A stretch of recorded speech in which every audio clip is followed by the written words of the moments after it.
Yeah, they try to put me in a box I don't fit. Try to make me blend in, I won't quit. God made me on purpose with intention. Every quirk, every flaw is part of the mission. They say I'm too much and not enough. Too loud, too quiet, too soft, too tough. But I was crafted by the master's hand. They don't understand, but that wasn't the plan. Hello. Today we're going to just ask a simple question, and that is, can God still use you when there's no explanation?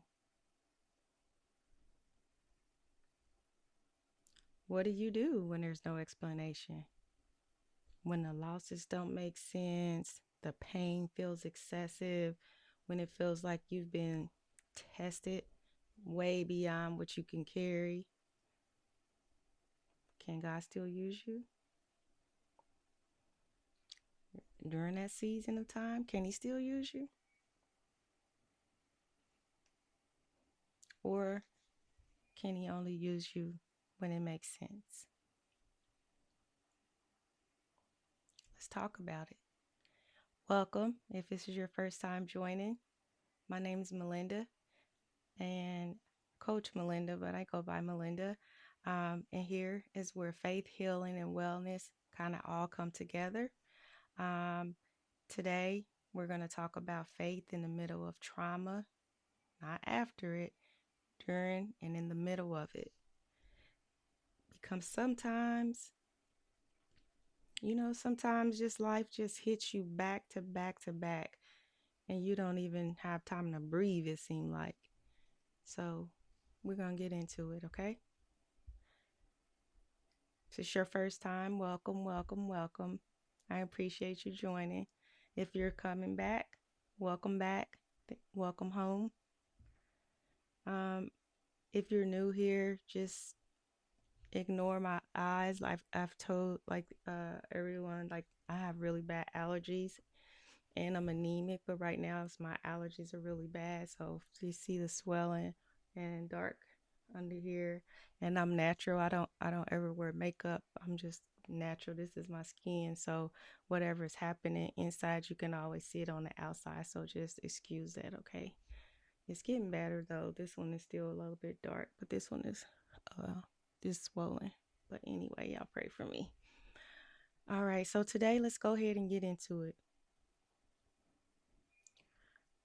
So when we talk about storms and being hit back to back to back to back to back, I I I can kind of share my story. I've already been sharing some of it on the previous videos, because we were talking about like losses and grief and just different life situations that just boom, boom, boom, just hit you out of nowhere.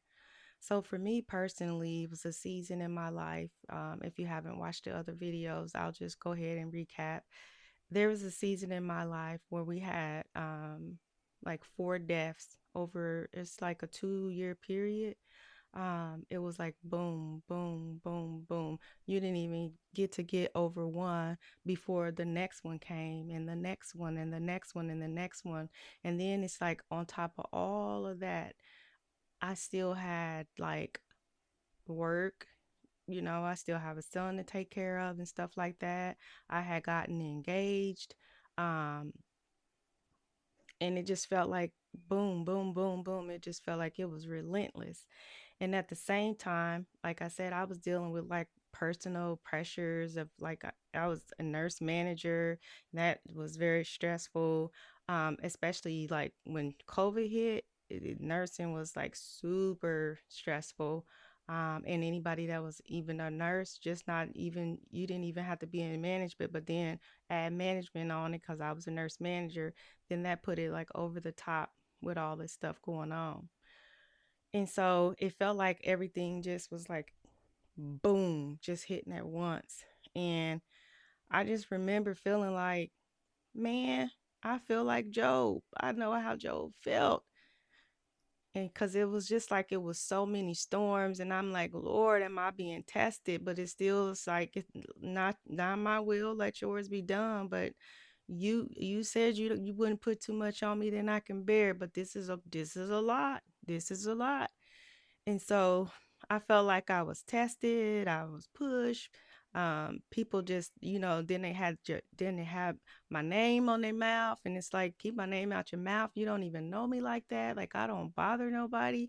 Then it's like, working in nursing. I'm a mentor, a life coach and mentor, and so quite naturally I like help people advance, and I was working with nurses to help them grow, helping them to get in leadership if they wanted to be a leader.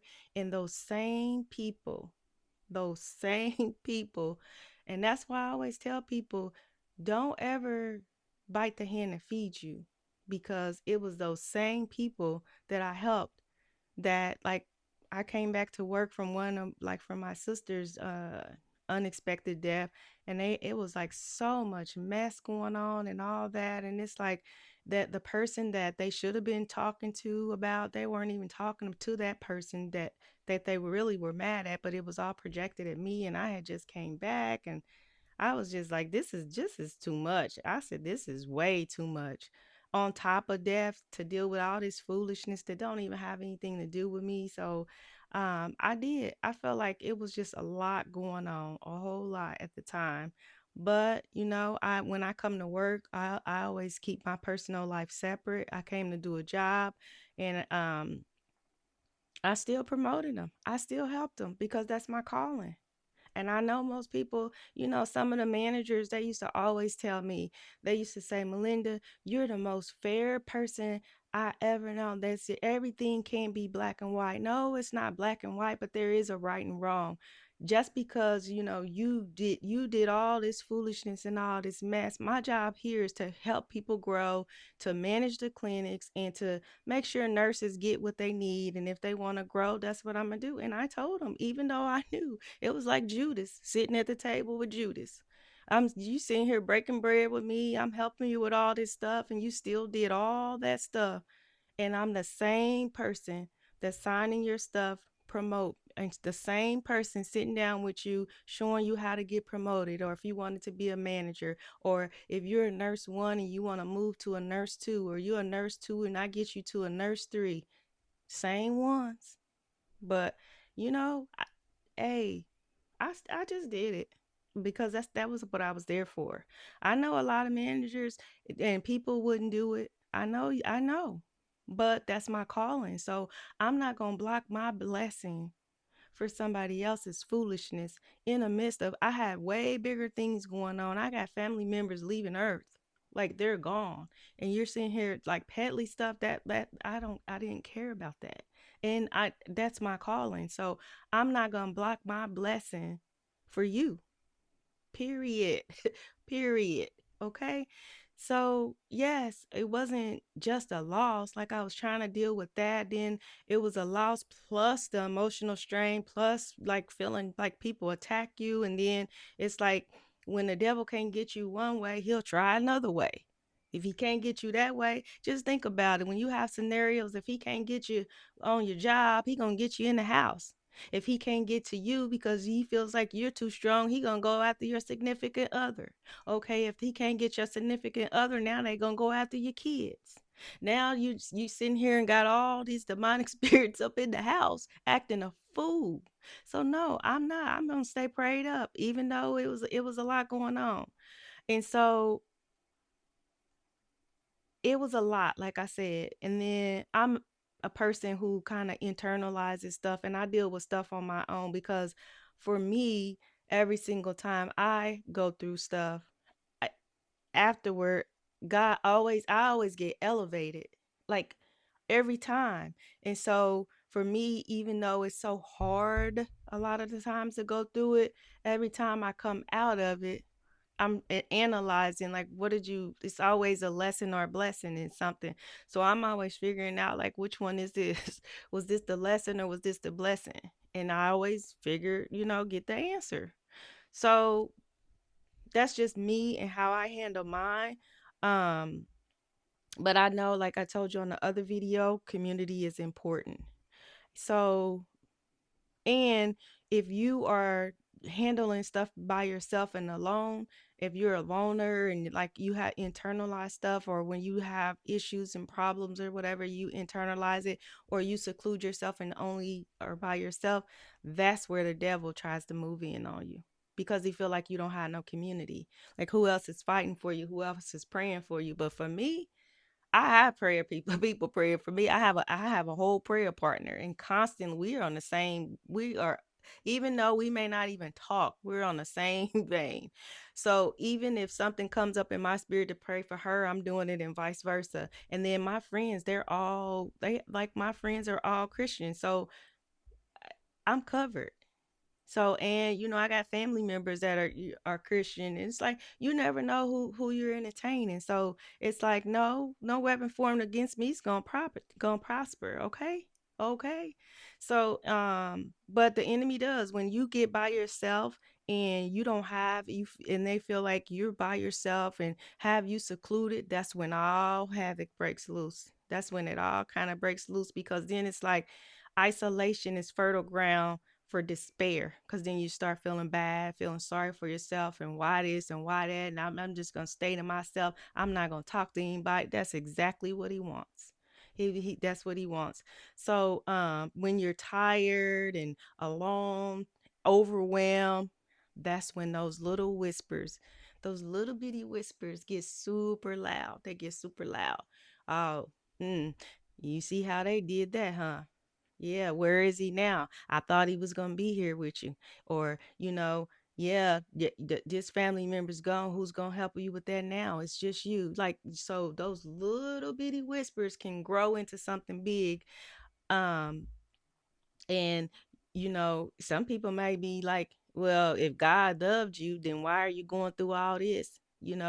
Why are you getting all this at once? Why don't you where's your relief? Like, little bitty stuff. The next thing you know, you rolling into it. No, no, no, no. We're not doing that.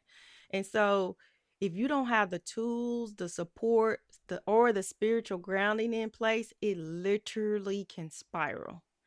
I remember saying, like, after I came out of that, and I think sometime when I was dealing with all this stuff too, I was like, boy, if I wasn't a strong person, or if I didn't have no faith, or if I wasn't a prayer warrior, boy, I'm like, everybody can't deal with all this crap.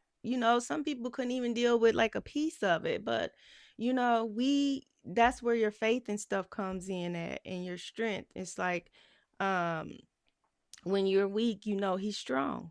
And so let's talk about trauma stacked on trauma, and how it overwhelms the nervous system, because it does. It does, literally. So, like, when grief doesn't get processed, it accumulates. And remember, we're building on this, we're doing this series, and grief can be like the grief of like someone who actually passed away, or the grief of a relationship that didn't last, that just something that you was planning that didn't materialize like you thought it was, or the grief of what you thought, like, you planned out this whole life, this whole situation, and you had all this laid out and none of it worked out. Or you and this person was supposed to go live happily ever after, they're gone. Or you change your mind, whichever way, whatever the shoe is, however the shoe fits, put it on. You know your situation. So what happens when it doesn't get processed? When the grief does not get processed, it accumulates. It just starts swelling up, blowing, blowing, blowing, blowing, blowing. And your body goes into survival mode.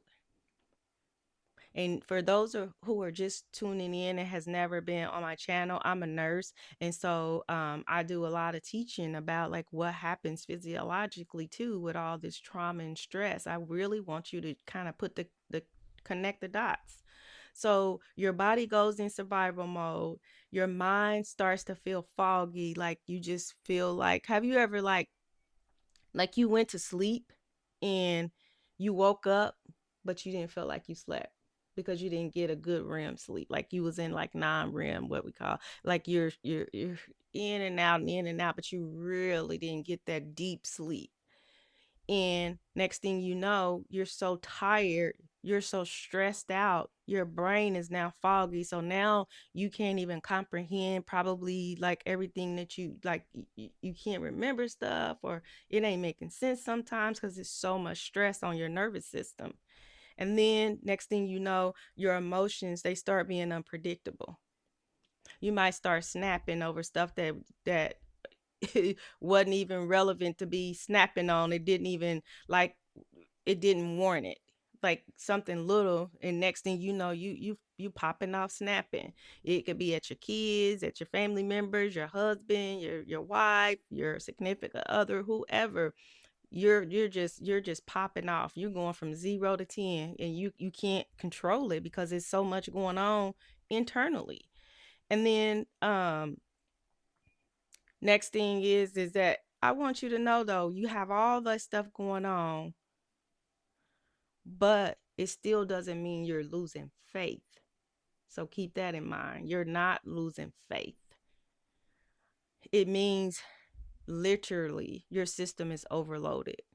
It's too much going on. Too much going on. And so now think about Job in the Bible. Even he vented, talking about, everything that was going on with him. But he still said, but not my will, yours be done. But he was still venting, and I was too. I'm not Job, but I was like, Lord, this is too much. This is too much. How do I go from just la la la la la to boom boom boom boom? So you just have to be grounded. You have to be grounded in your faith. Let's see. When Job vented, he expressed his pain. He questioned. He mourned deeply. But faith doesn't mean silence. That's the thing. Like, I know you still have faith. I still have faith. Job still had faith.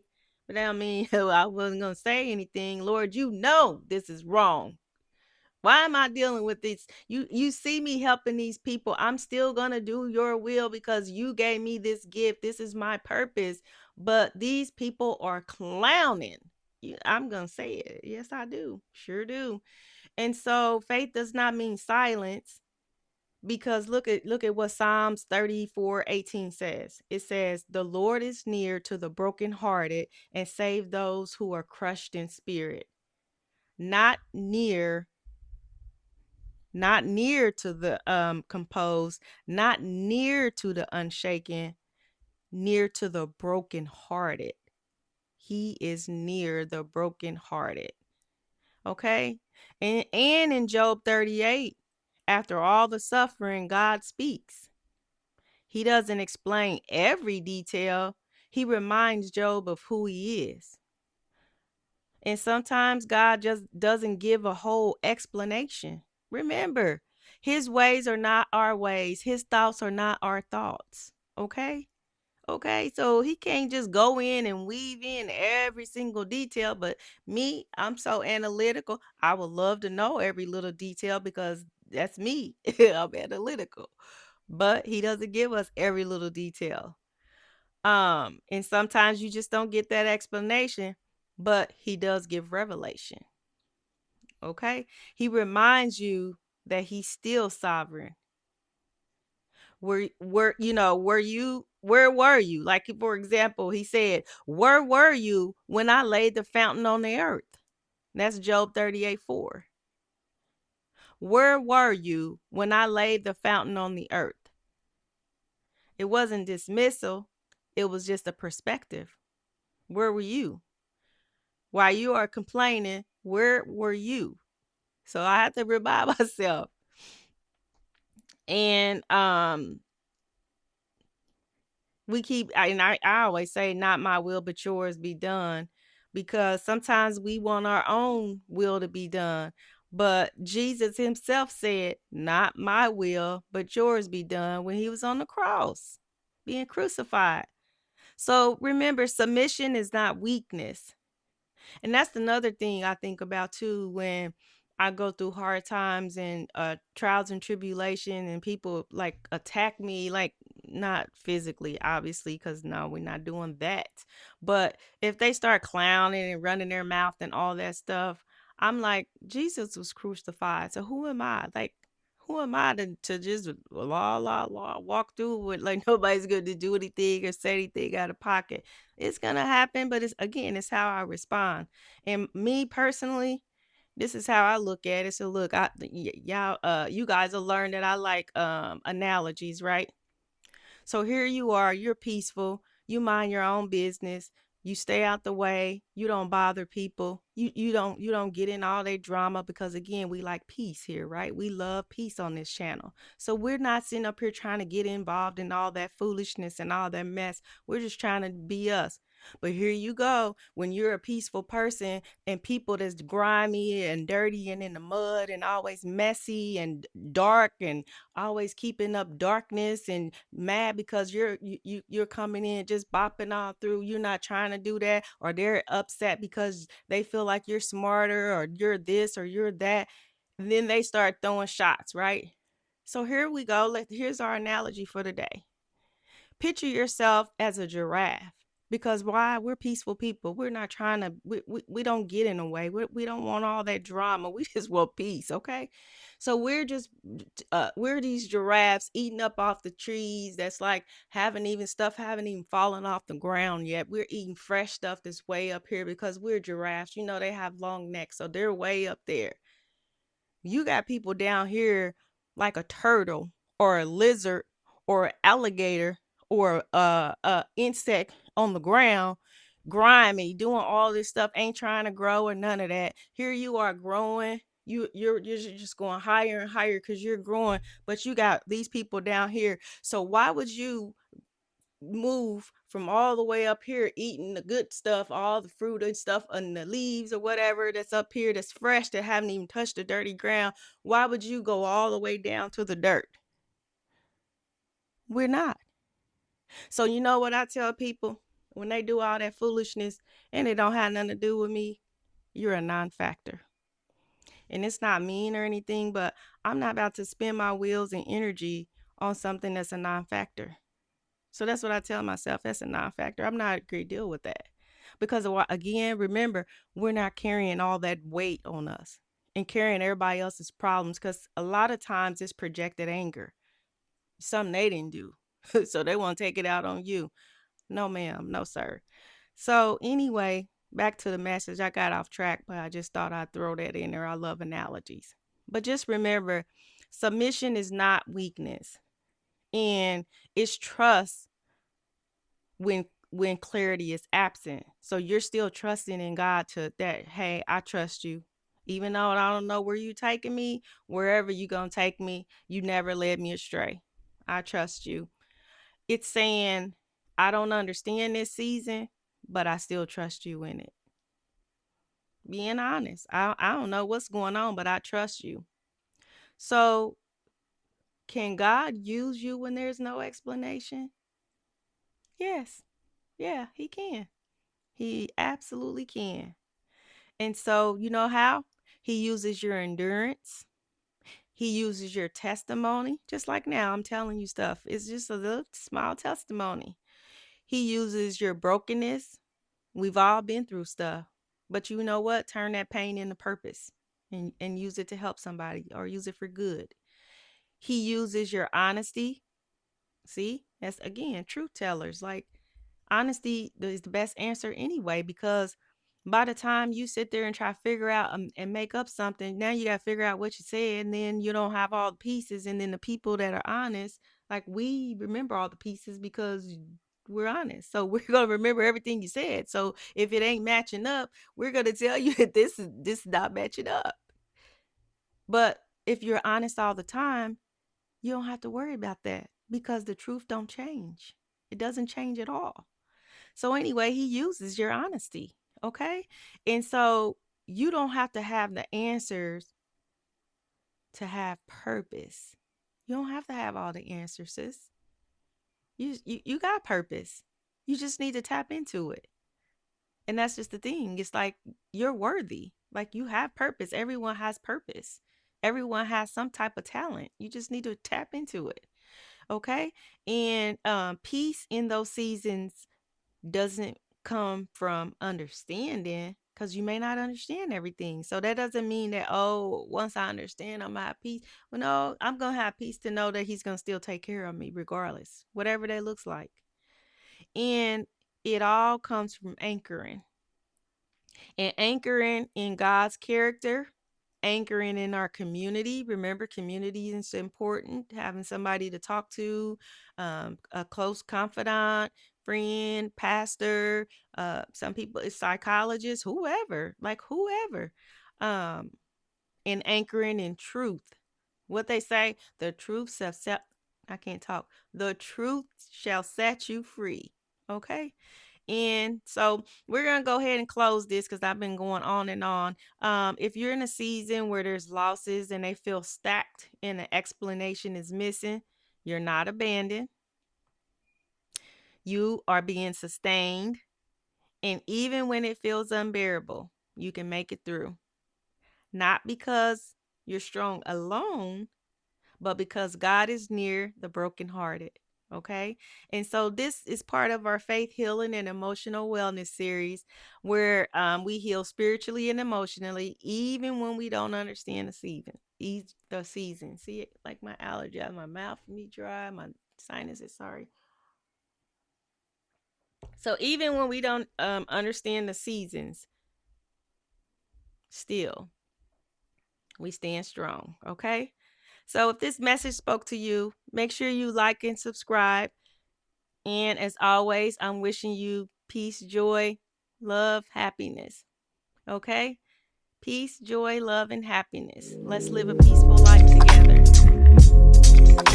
All right. Have a great evening.